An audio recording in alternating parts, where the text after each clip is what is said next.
अस्सलामु अलैकुम वरहमतुल्लाहि वबरकातुह। नाज़रीन, उम्मीद करते हैं आप तमामी हज़रात खैरियत से होंगे इंशाअल्लाह। अल्लाह की बारगाह में दुआ है कि मौला करीम हम सब मुसलमानों को इस माह रमज़ान अल्लाह अपने नेक बंदों में हम सबको शामिल करे। कमेंट बॉक्स में आमीन लिख दीजिए, क्या पता अल्लाह ताला किसकी दुआ कबूल कर ले और हम सब का नाम अपने नेक बंदों में अल्लाह शामिल कर ले। नाज़रीन, आइएगा, रमज़ान के महीने में 4 काम की कसरत हर इंसान को करनी चाहिए। ये 4 काम ऐसे हैं जो हर इंसान को रमज़ान के महीने में कसरत के साथ यानी बहुत ज़्यादा ताकीद के साथ करनी चाहिए।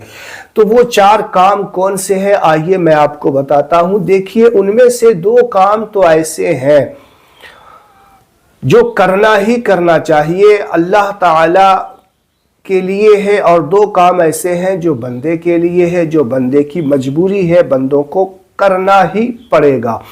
तो वो 4 काम कौन कौन से हैं मैं आपको बताता हूँ। देखिए, हदीस मुस्तफ़ा की रोशनी में आपको बताता हूँ अल्लाह के रसूल सल्लल्लाहु अलैहि वसल्लम ने वो 4 काम कौन से हैं जिसे हमें करने का हुक्म दिया है।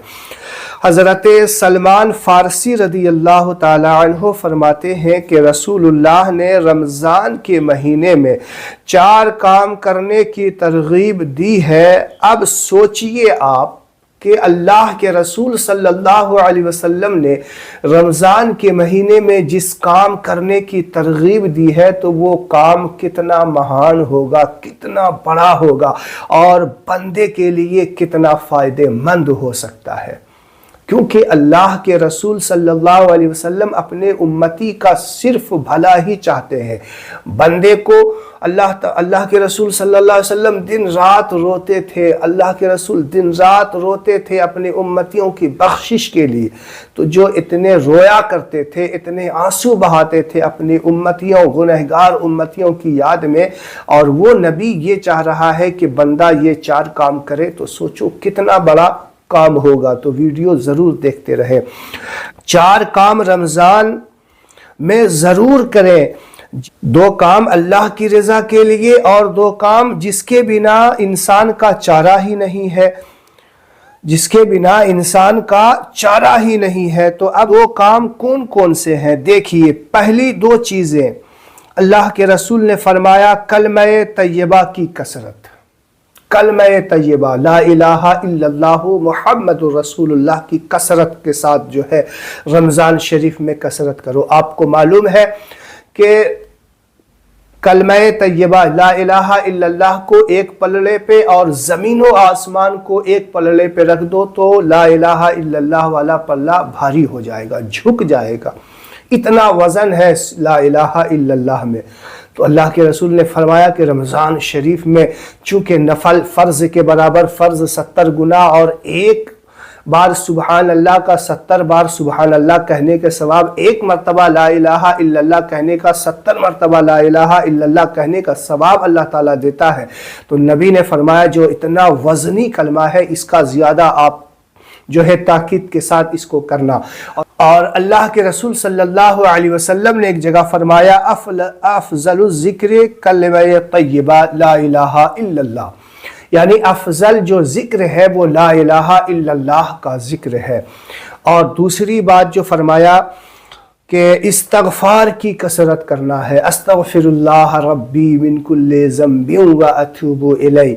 आपको इतना याद हो तो इतना कहना, अगर याद नहीं है इतना तो अस्तग़फ़िरुल्लाह अस्तग़फ़िरुल्लाह अस्तग़फ़िरुल्लाह की कसरत करना।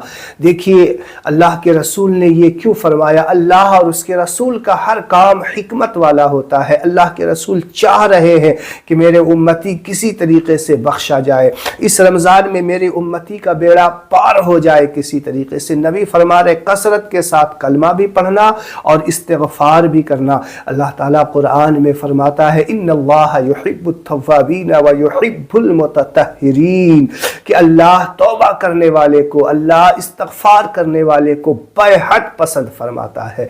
तो अल्लाह के रसूल ने देखा कि रब का रहमत, दरियाए रहमत इस महीने में जोश में हुआ करता है, तो कहा मेरे उम्मतियों کلمہ بھی پڑھنا اور استغفار بھی کرنا، کیا پتہ اللہ تعالیٰ اسی مہینے اسی رمضان تمہارا نام اپنے گنہگار بندوں سے نکال کر اپنے نیک بندوں میں شامل کر لے۔ تو پڑھیں گے نا انشاءاللہ، کلمہ کا بھی ذکر کرنا ہے اور استغفار کا بھی ذکر کرنا ہے، زیادہ سے زیادہ ان دونوں چیزوں کا رمضان شریف میں دھیان رکھنا۔ فالتو بیٹھے ہیں ادھر ادھر کی باتیں کرنے سے ان دونوں کا ذکر کرتے رہیں گے۔ اور دیکھیے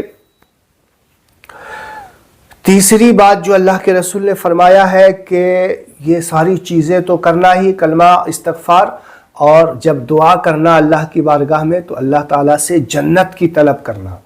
اللہ کے رسول چاہ رہے ہیں کہ میرا کوئی امتی جہنم میں نہ جائے، کہا یہ بھی کرنا یہ بھی کرنا، اور جب دعا کے لیے ہاتھ اٹھانا تو کہنا اے اللہ مجھے اس رمضان جنت کا حقدار بنا دے۔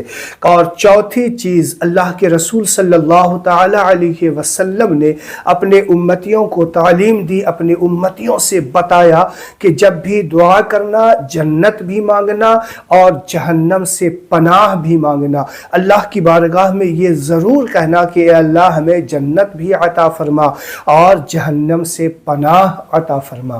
تو ناظرین امید ہے آپ کو یہ ساری باتیں سمجھ میں آ گئی ہوگی۔ اس رمضان اللہ تبارک و تعالی کو جو ہے اس انداز میں ضرور راضی کرنے کی کوشش کرنا، اللہ تعالیٰ سے اپنے آپ کو ضرور اس بار بخشوانا، اور اللہ تعالیٰ سے یہ ہمیشہ دعا کرتے رہنا کہ اللہ تعالیٰ ہمیں اپنے نیک بندوں میں ضرور شامل فرما لے۔